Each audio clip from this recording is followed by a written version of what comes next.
Good afternoon. It sounds like a class, right? Well, anyway, I hope you have enjoyed the reception and actually the opportunity to meet other people in this very joyous occasion. My name is Jorge Atiles, and I work here in the College of Human Sciences as Associate Dean for Community Engagement and Cooperative Extension. And it is my pleasure to be your MC for the afternoon. We're going to try to keep this ceremonial part quite simple, quite quick, so we can then really get to see the beautiful sculpture that is waiting for us outside. It is important to recognize that tomorrow we begin Black History Month. And what better occasion to kick this off with the celebration of a phenomenal historical figure like Nancy Randolph Davis. Let's give her a round of applause.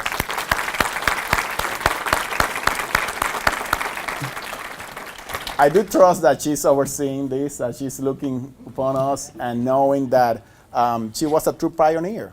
You know, this is the state of the pioneers, and she's a true pioneer. She really changed higher education for us here in OSU by being who she was, by not being afraid, and by looking to improve education not only for herself, for so many people in the state of Oklahoma. We have very distinguished guests here with us today, and I will get to that right away. We have President Hargis, who's going to join us first. We have Dean Stephen Wilson, Dean of the College of Human Sciences and Interim Dean for the College of Education, Health, and Aviation. We also have Jasmine Marks, who is with us today. She's one of our students in the College of Human Sciences in Nutritional Sciences. We're so happy to have her give us a few words. We have Dr. Jason Kirksey, who is our Vice President for Institutional Diversity. And we have Calvin Davis, Nancy Randolph Davis' son, who's speaking today on behalf of the family.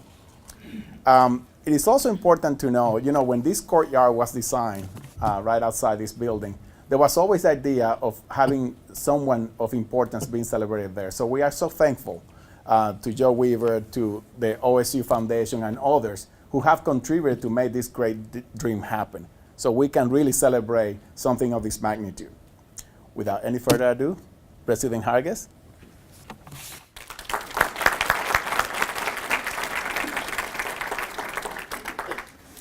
Well, good afternoon, everybody. I'm not sure. I kind of hope Nancy actually is doing something else this afternoon, because she wouldn't put up with this. This would not be happening if she had her way about it. But I want to welcome, we also have two of my bosses here that I want to be sure to introduce. Lou Watkins, who's here with her husband, former Congressman Wes Watkins, and Calvin Anthony, the current chair of our Board of Regents. So welcome, we appreciate it. And I especially want to recognize Kirk Jewell, because the foundation has really taken the laboring oar in this project, and we appreciate it very much, Kirk. Thank you. And of course, Jane DeDecker, who is the sculptor of this, we want to thank her as well, although she's not with us today.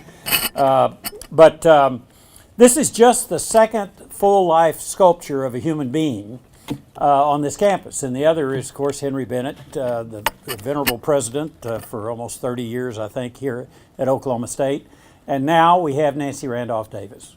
And that is, I think that's a very important statement to make about Oklahoma State and our value of people like Nancy. I was very pleased to know her. She was a gracious, lovely lady, and I think this inscription that is on the bottom, on the base of the statue, where it says, I didn't set out to make history, I just wanted to further my education. Well, she made history. She may not have set out to make it, but she darn sure did it. And really started, I think, a very a wonderful trend we have at Oklahoma State of diversity and inclusion. This statue really, I think, also makes a statement about our values here at Oklahoma State University, and you could not have better values than Nancy Randolph Davis's values. She believed in education, and she spent her life in education and in civil rights, and we all have benefited from her. So every time we walk by, we need to pat her on the toe and thank her for all she did for Oklahoma and Oklahoma State University. So I do want to be sure you know that the first cowgirl is here with us today. Ann Hargis is somewhere in the room. There she is. So she also was an admirer of Nancy. So thank you all for coming. We have others to hear from, but I want to just tell you how proud I am of today.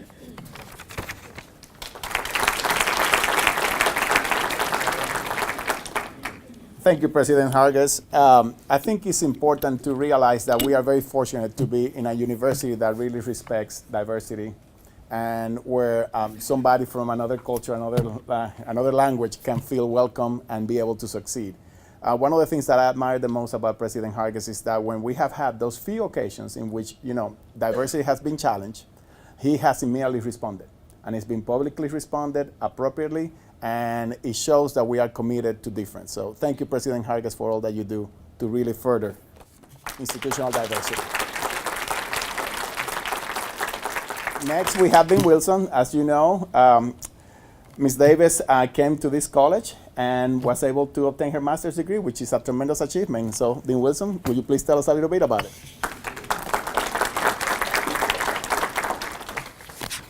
Well, I promise I won't be very long. We'll get to the real point, which is the unveiling of the sculpture and maybe some more cookies. It is a wonderful day. We are so proud of the beautiful sculpture honoring a truly remarkable woman. And it will stand here on the OSU campus and here in the courtyard of the College of Human Sciences. Like President Hargis, I was privileged to get to know Nancy Randolph Davis as an older adult. But it was fairly clear she was still a firebrand, even at that age. And many members of her family have got to know them, and I have truly felt honored and fortunate to have those experiences. It's hard to know what else to say about Ms. Davis. She truly valued education, and she was an evangelist for what today we call human sciences in both her professional and her personal life. She often said that when she enrolled and began studying for her master's, she didn't set out to make history, but in fact she was a civil rights trailblazer. She simply wanted to earn that master's degree and to use it, and she did that with great note. We know that she was an important event in the cultural and civil rights history of what OSU has become as an institution. And as you know, Nancy was a major advocate for both the human sciences and public education. I think about that in this dual role that I'm privileged to have right now with these two colleges. She really was the embodiment of moving forward at this institution in that way. And she was an important historic figure in the civil rights movement in Oklahoma. Throughout her life, she stood up for what she believed, and she earned the respect of people all around her for that. For 43 years, Nancy served as a secondary school teacher in Oklahoma. During her career, she inspired and influenced thousands of students and their families to work toward their dreams to overcome challenges that they might face. The sculpture was designed and created by Jane DeDecker. In the artist's words, Nancy Randolph Davis is portrayed in the sculpture as the proud, forward-thinking young graduate she was, wearing her master's academic regalia, celebrating her accomplishments and successes as a student from the university. Nancy's stature triumphantly shows her determined yet thoughtful demeanor as she crosses the threshold of opportunity.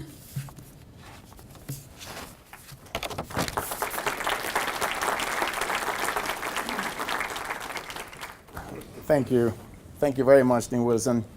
Next, we have Jasmine Marks. She's from Tulsa, Oklahoma, and she's one of our students in nutritional sciences, and I can only imagine what this means to you. When you have a pioneer that opened the door not only for African Americans, but also for women to be able to be integrated into a classroom and be able to pursue education. Without further ado, Jasmine Marks.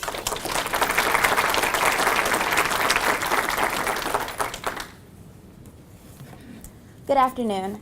My name is Jasmine Marks, a graduating senior here at Oklahoma State University, majoring in nutritional sciences with a pre-med option. I feel honored and humbled to stand before you all today to express words on behalf of pioneer Nancy Randolph Davis. Ms. Davis paved the way for students here at Oklahoma State who look like me. Her story speaks volumes to her character, a woman of strength, courage, and perseverance. Ms. Davis pursued her master's during a time when racial tensions were high, and sitting in an integrated classroom was absolutely unheard of. She faced challenges such as being forced to listen to lectures from the hallway, was forced to sit at the back of the classroom and strive to just be welcomed by her fellow classmates.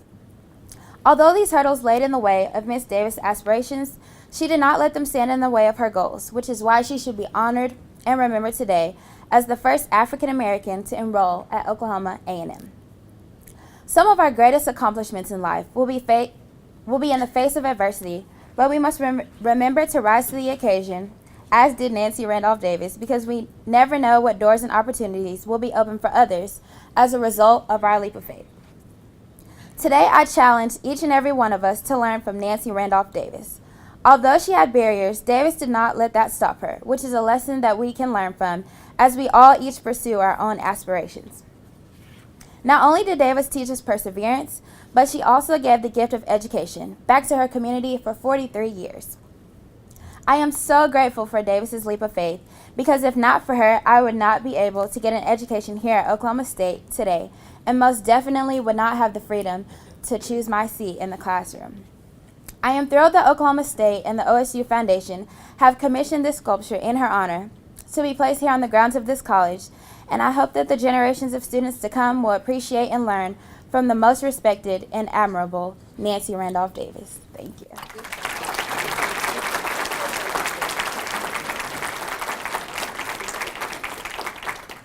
Wow, that gave me chills. When you see young women like her, you know our future has to be bright.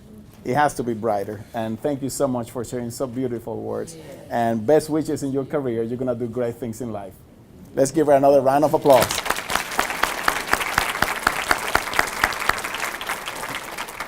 Next, I'm introducing Jason Kirksey, our Associate Vice President for Institutional Diversity.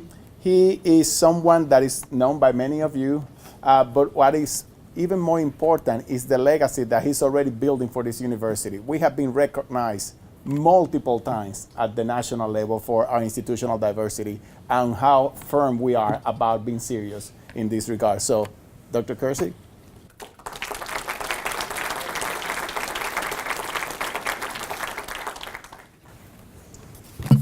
Well, thank you. That's very kind. Good afternoon. They only gave me 2 minutes, so which is always, when he said short, they were looking at me. But I said a few years ago at one of our Hall of Fames that if you don't think something special is happening at Oklahoma State, you might want to ask someone, because it really is. You know, enshrining the legacy of Miss Davis for current, future generations of students, faculty, staff to experience is a magnificent legacy, and one that hopefully we're all incredibly proud of. I was telling somebody, I think I was telling Gary shut at the door, and certainly as a black alum of Oklahoma State, it's a very, very special and meaningful thing for me, but as an alum of Oklahoma State, it's an even more powerful and meaning occurrence. And so Ms. Davis is magnificent and the story is magnificent, but one of the things that I feel I'd be remiss in not telling is the story of really how it came about. The courtyard was designed and it was there, but it was a Saturday morning, 9:30, 9:25, still got the date, September 30th, 2017. I got a note from Senior Vice President for Administration and Finance, Joe Weaver, that said, time's not up yet, is it? I'll talk faster. But the gist of the note was, hey, I was sitting here watching ESPN, College Game Day, and Kentucky created a bronze of 4 black players who were the first players in the SEC. Do you think we could do something like that? I think it'd be a cool project for the campus. Seriously? Absolutely. So we, of course, I said, well, you know, you have to ask the president, because, you know, and he did. And so That was Saturday, September the 30th. By October the 9th, thanks to the incredible generosity of Kirk Jewell, it was a wrap. We were all set and ready to go. And so here we are today. But what I want to ask all of you to do is please don't leave this room without telling Kirk and Joe thank you.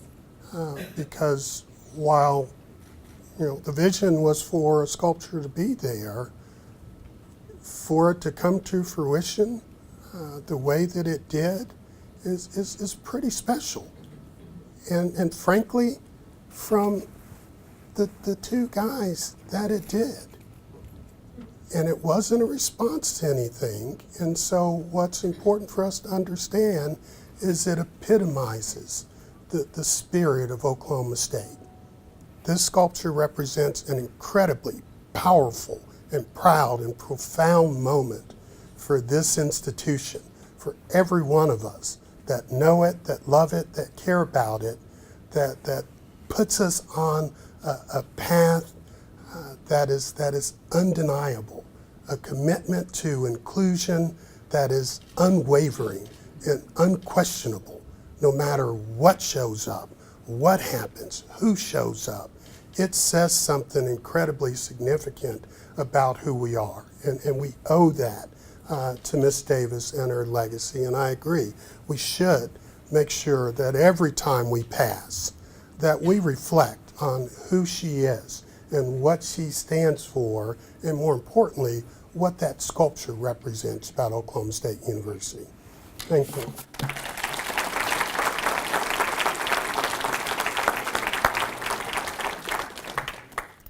Next, we have Calvin Davis come and talk to us about what this means to his family.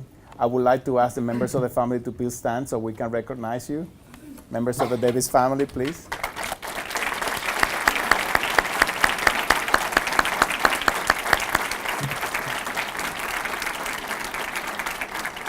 Thank you. Thank you for being here.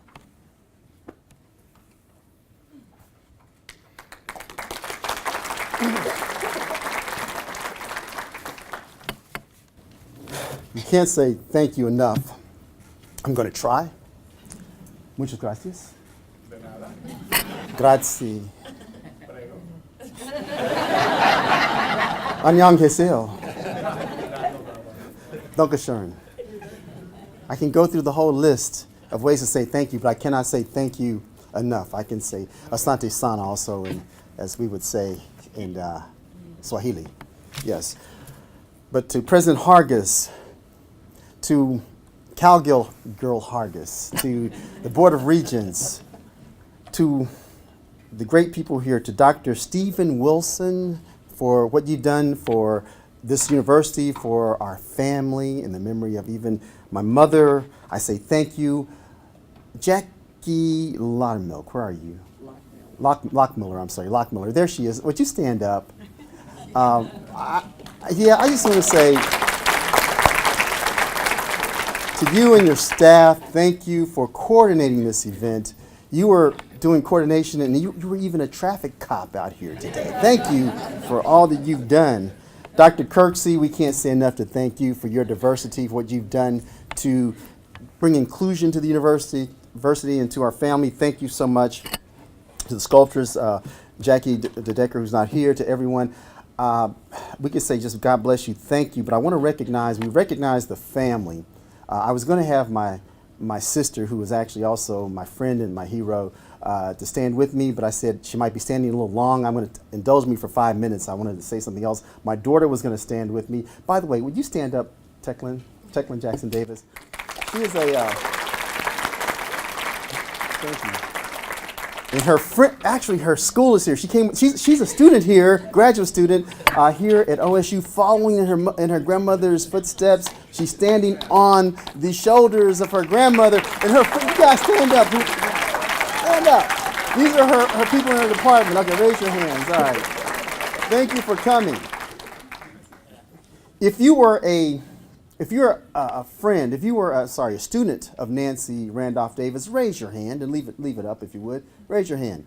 If you were ever influenced by her, raise your hand. Okay, a friend of hers. Okay, so thank you. So you're part of our extended family. You know a lot about her. I'm going to share with you, some of you. And I see my Joanne, my cousin's back there. Did you stand up? Joanne Randolph. I didn't know you were here. And actually, her oldest living nephew. Go ahead, stand up, Bert. He didn't want to stand up. He's too emotional. He's here. I have to recognize you guys.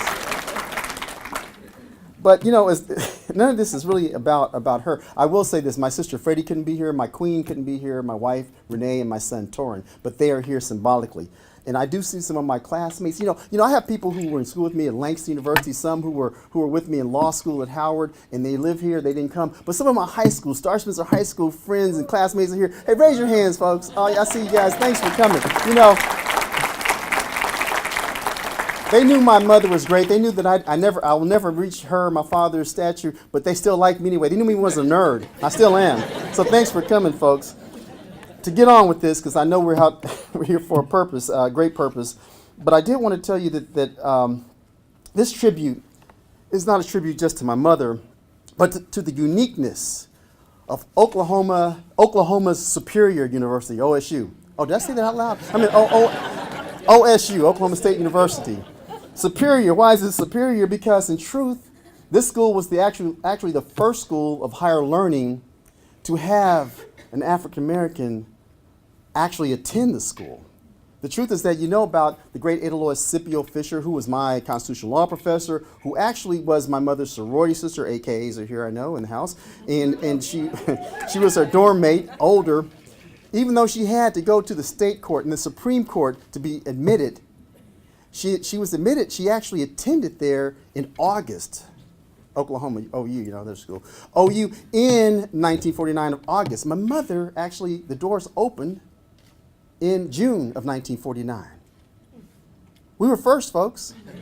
Hey, Superior, Oklahoma Superior. And that's an attestation to the administration who said, we don't have to endure litigation, massive protest. They did the right thing. The students did the right thing in saying, do not sit in the hallway or in the back, or actually in the closet. Come inside the classroom. That is the legacy of Oklahoma State University, and the fact that my mother was brave enough and didn't know better enough not to try to make it happen. It was 50 years from 1949 until 1999, when Oklahoma State decided to honor her first with the Distinguished Alumnus Award.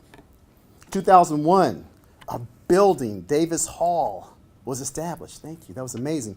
And 3 perpetual scholarships. 2 years later, Nancy Randolph Davis Day, which was celebrated for many years here. She smelled these roses while she was alive. She went on to be with the Lord in 2015. But during this time, while she was alive, she actually received awards, different awards from this university, including the Enhancement of Human Lives Award from this college, Dr. Stephen Wilson. Thank you very much, which is one of your highest awards ever given. She was entered into the Oklahoma State University's Black Greek Hall of Fame, many other awards in between, but it was so touching when the alumni gave her her highest award, and we were there to see that last February, the Oklahoma State University's Alumni Hall of Fame Award. And just in November, thanks to the Oklahoma State Legislature, I see Ms. Anastasia Pittman, please raise your hand. Senator, thank you. With the support of Oklahoma State and so many others who, if you saw it driving up here, had a portion of Interstate 35 named after her. I live in Texas, and I'm famous. I say, look, my mother has a highway named after her, I said, hey, of course, then they asked me, but what have you done? I said, that's okay. That's okay. The Diversity Hall of Fame was done also, which I was getting to. My sister, see, she's still my mom. She tells me, I was getting to that. The fact that there is a perpetual scholarship there, the Diversity Hall of Fame, and we're trying to raise money to even add to that. I will get to you later, but I wanted to say that is happening. But my mother, if she was here, and I'm going to bring this to a close here, she would always say, my cup continues to run over. She would probably say, I don't need all that. That's just too much. But she would say on the statute, she would not want it to be about her. She would want it to be a beacon of hope, of perseverance, of determination, of encouragement, because she was an encourager, of belief and faith. You know, she would say, look, I'm nobody special. I'm not the smartest. She may not have been the smartest, but she was perhaps the wisest woman I ever met. She was not the richest. You say, well, I'm not rich, but she was the most giving, the most selfless, and the most resourceful person that I ever knew.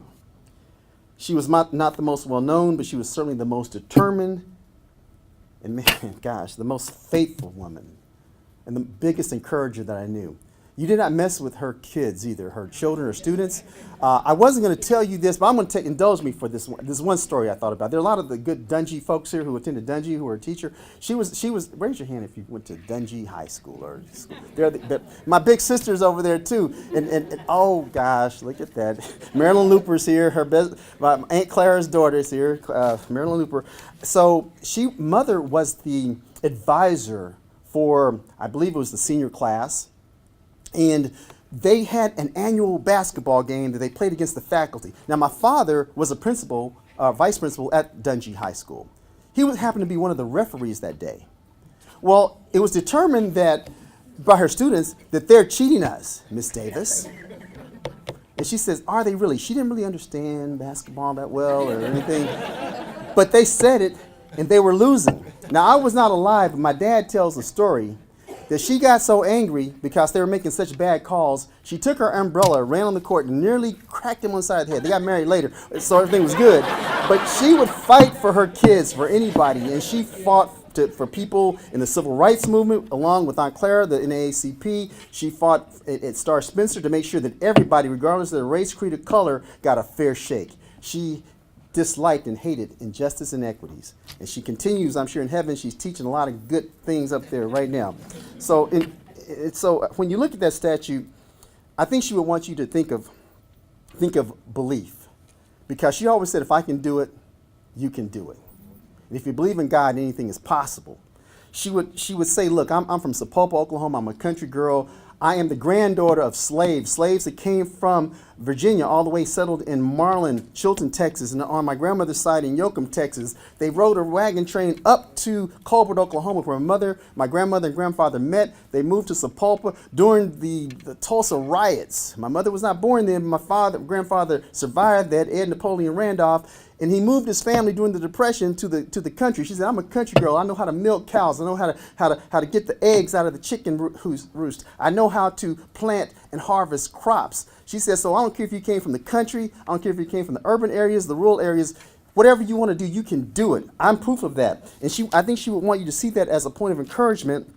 And she would want to tell you that the word believe. She wrote a speech one day. We worked on it together, but it was her speech. And she used the word believe. And I think if she was here, she would like for you to know very briefly what she said in that speech. And I'm going to crunch it down into like 90 seconds if I can. There are 3 E's in that. The first E is to express what you want. Her father told her in the 1940s or so that you will be able to go to that school, great school in Stillwater. And she said to herself, I will attend there. She expressed it. She spoke it into existence.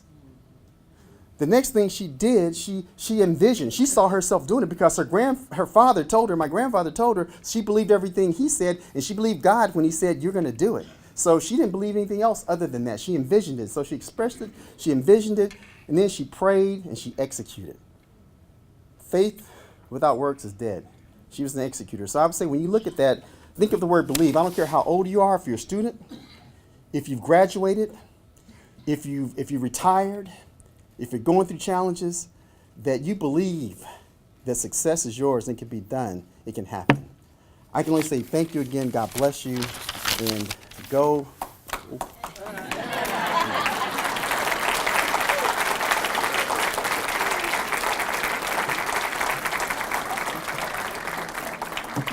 Thank you so much for those great words and for sharing that with us. I'm sure you're full of many other stories. And those of you who would like to come back here to the continuing reception after the unveiling, I'm sure he and many other people here can share stories about Miss Davis. What a legacy. What a phenomenal legacy. And that legacy is not only represented in the people that she touched right here and the people who feel touched by her even after she's passing. the statue, the scholarships, the many recognitions only remind us that, yes, if we believe, we can, and we can do it. So thank you once again for being here to come and celebrate with us this tremendous historical moment.